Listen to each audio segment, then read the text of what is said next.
трубах громко, змейкой мчится по земле легкая поземка. Над Кремлевской стеной самолетов звенья.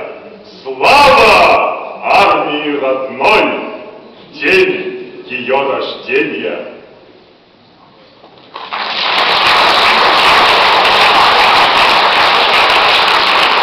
Дорогие друзья, в программе сегодняшнего концерта вы увидите абсолютно совершенно разные номера, которые подготовили для вас артисты. И большие, и маленькие, и гости нашего города. Именно с них нам хочется сегодня начать концертную программу. И с радостью я вам немножечко расскажу о коллективе, который приехал к нам. Мужской ансамбль «Солидные ребята» через несколько минут появится на этой сцене.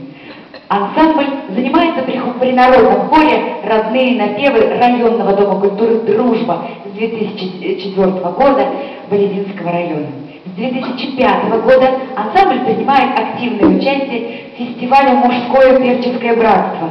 В разное время коллектив неоднократно становится лауреатом Всероссийского конкурса «Мужское певческое братство». В марте 2010 года в составе лучших мужских коллективов республики ансамбль принял участие в 14-й международной Казанской хоровой ассамблее, где был отмечен дипломом. В июле 2010 года участие в праздничном концерте, посвященном Дню Крещения Руси, на площади Свято-Михайловского собора города Ижевска. Также мужской ансамбль, лауреат Всероссийского фестиваля народного творчества «Салют Победы», посвященного 65-летию Победы в Великой Отечественной войне. Творческие отношения сложились у ансамбля с капеллой «Ингур». Совместно с капеллой в 2011 году ансамбль выступил с концертной программой «Поселки и Грант» в городах Волжский и Ижевск.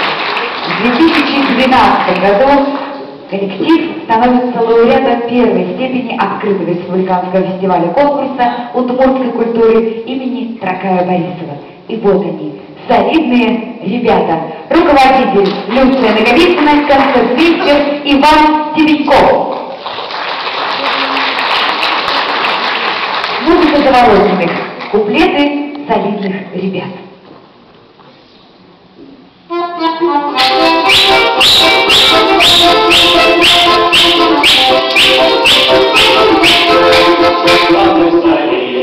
Солидные ребята, как